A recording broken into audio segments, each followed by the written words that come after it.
Okey, nombor 10. Jadual di bawah menunjukkan harga 2 buah kereta. Okey, P sekian, Q sekian. Okey, apa dia nak tambah ke, tolak ke, jumlah ke apa, tak tahulah.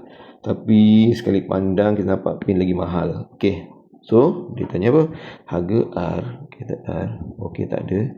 Nampak lebih daripada beza harga kereta P dan Q.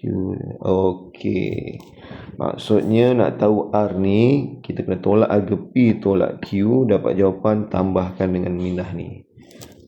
Okey, nilai ni lah. Okey, so ayat matematiknya harga R sama dengan P RM98488 tolak dengan RM79399, dapat jawapan tambahkan balik dengan yang ini, RM65258. Okey, dah. Dapatlah markah buat ayat matematik. Okey, skor kita tolak dulu.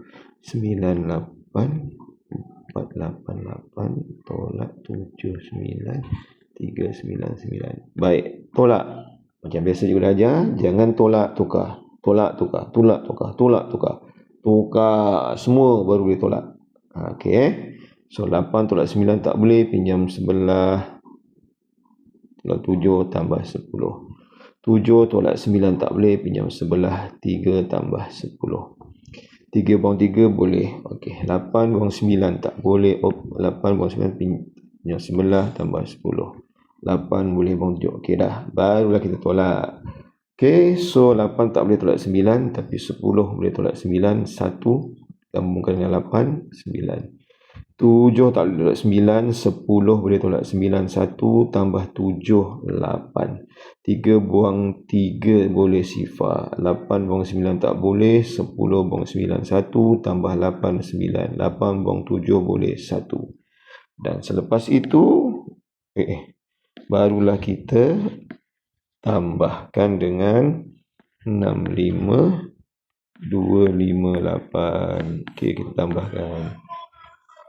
Okey, so kita tambah dengan cara daripada depan. Okey, 6 tambah 1, 7, 9 tambah 5, 14, 2, 8 tambah 5, 13,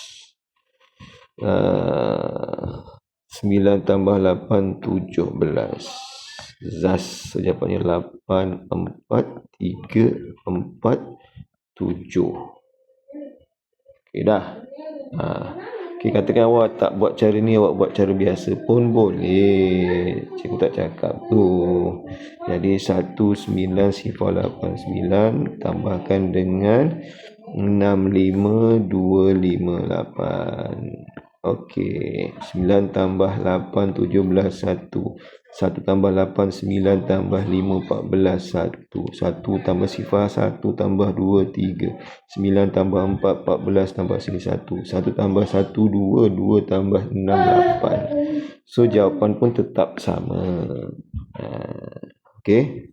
Cuma cara cikgu ni tadi, cikgu susun tukar dulu semua baru kita tambah. Yang ini tambah susun, tambah susun. Yang ini tambah susun, tambah susun, tambah susun. Terpulang, jawapan tetap sama. Alhamdulillah.